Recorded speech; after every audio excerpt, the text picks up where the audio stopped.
So I'll be talking today about the impact of Gen AI on recruiting. So let's start off by saying AI has been around for some time. It's not new. I started recruiting in probably 2003, so I've been around for quite a bit, a little bit of a dinosaur here. And I've seen the evolution of going from kind of like white pages to recruiting through Yahoo groups to now, and it's been phenomenal in terms of its growth. But AI has been around for some time, so is Gen AI. So if you are a recruiter or sourcer and you've been online where you've created a Boolean string or binary logic, you're using AI. If you are in the CRM or ATS and you are using filters and trying to find your candidates that way, that is AI as well. And also, if you are sending out closing a rect and you're sending out a scheduled communication to the candidate, that's also AI. So it's not really new, but there are things that are happening that make it exciting, but there's also some drawbacks to that. So let's really get into this. So Gen AI is transforming the recruitment landscape by introducing innovative solutions that streamline and enhance the hiring process.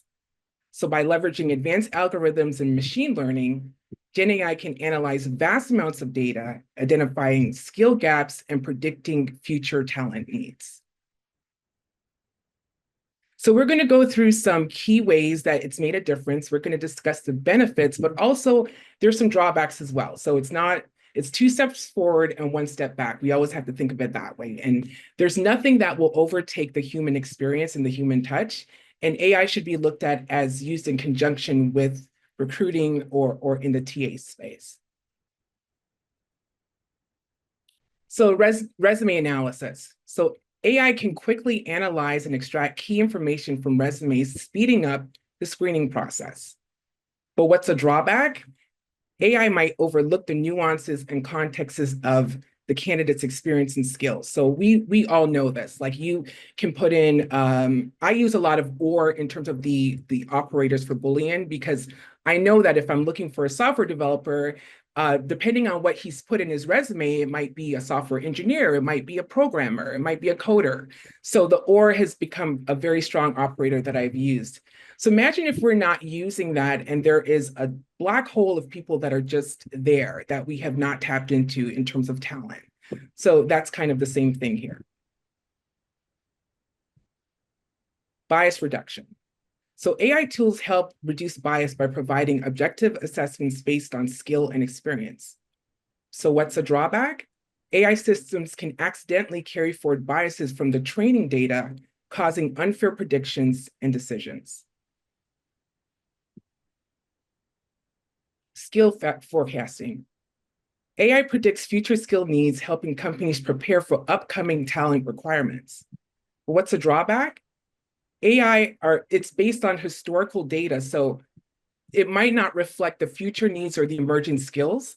So what we want today might not be what was required yesterday, so we have to keep that in mind as well.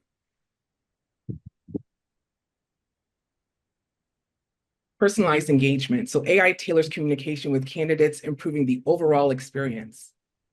And what's a drawback? The misinterpretation of context and the tone of a candidate's message, leading to inappropriate and confusing responses. So if we're going back and forth, and I can tell when it's a chatbot. I definitely can tell if I'm being communicated to by someone in HR, a source or recruiter, or a bot. So we're still trying to advance on that. And I don't know if we can ever get beyond that, but I definitely can tell, and I'm sure that you can as well. The candidate experience. So AI-powered chatbots provide instant responses to inquiries, enhancing the candidate satisfaction. But again, there is a lack of human touch and empathy. So there is something with the human experience and humanity when we're responding to someone, you could kind of tell when it's coming from that person versus the system. And again, with the advancements, that should get better, but I don't know if we may get there, but we may not. And again, this is to be used in conjunction with the human touch, not replacing us altogether. So job descriptions. AI can assist in creating clear and concise job descriptions based on industry standards. But a lot of people are resistant to change. So some hiring managers and recruiters and sourcers may not want to use this. So not only are we looking at the drawbacks in terms of a system, but people can just be like, I don't want to do this. This is not, it took me some time to get onto this kind of train of AI. I was a little resistant. I said, I can do this by myself. And now I'm using it and I'm very happy, but it took me a while. And there's still people that are in that, in that mode where they don't see the benefit of it yet. So that would be a challenge for some people. Talent matching. So AI searches through databases to find candidates that match to job requirements and speed up recruitment. A drawback can be the over-reliance on keywords. So as I mentioned, and this is a theme, depending on your industry, you may not use the certain terminologies that will help us find you. So we may overlook a ton of candidates that fall into this dark hole because we're not using maybe terminology that they would use, or it's not consistent across the board. So that is something that we have to look out for as well. Pre-selection and screening. So AI automates the pre-selection and screening of candidates, allowing recruiters to focus on the most promising one. But again, a drawback would be the over-reliance on algorithms. So if we're relying too heavily on AI, we're overlooking good candidates. So we just really need to be cognizant of this and move forward responsibly.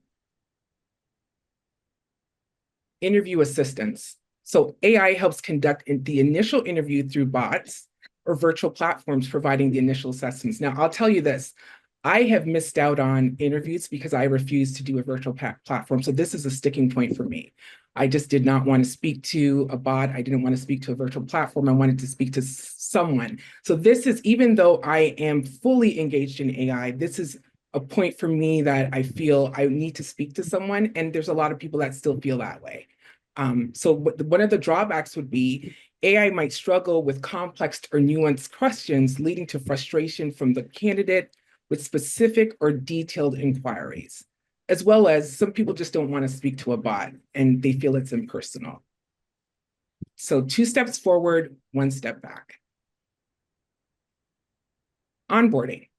So AI streamlines the onboarding process by generating personal plans and providing necessary information for new hires. But a drawback is that personal touch. Imagine you being a new employee joining an amazing company and you feel like you've been onboarded by a bot. You still want that human touch. You want to feel like there is some warmth there, there's some personal interaction. So again, AI should be used in conjunction with the human touch, and that's what makes it brilliant. Sorry, guys, this is blocking my view. There we go. Ethical considerations of Gen AI. In summary, Gen AI is reshaping the recruitment landscape by introducing advanced tools that enhance the hiring process. However, as we embrace these advancements, it's crucial for us to address the ethical concerns that arise, ensuring transparency, fairness, and the mitigation of biases is essential to maintaining trust and integrity. By balancing innovation with ethical considerations, companies can leverage Gen AI to create a more effective and balanced recruitment system, ultimately benefiting in both employer and candidates. So Gen AI is not here to replace us, y'all. It's here to assist us and enhance in the human capabilities, not replace us. It's a tool that can help us be more effective, efficient, productive, and creative. And those that learn to leverage AI in their daily tasks like I have will have significant advantage. But the human touch, intuition, and creativity is irreplaceable. There's no way that they can replace that, especially the passion that recruiters and TA has for their teams. AI is here to work alongside us, making our lives easier and our work way more impactful. Here are some sources. Take a screenshot of this. I have used, out of probably these 20 platforms, maybe 6 to 7. And on a daily basis, I use probably about two to 3. Again, it's here to aid us in our work, but certainly not replace us. So take a screenshot of this. Use Gen AI responsibly and have fun, and most of all, be kind.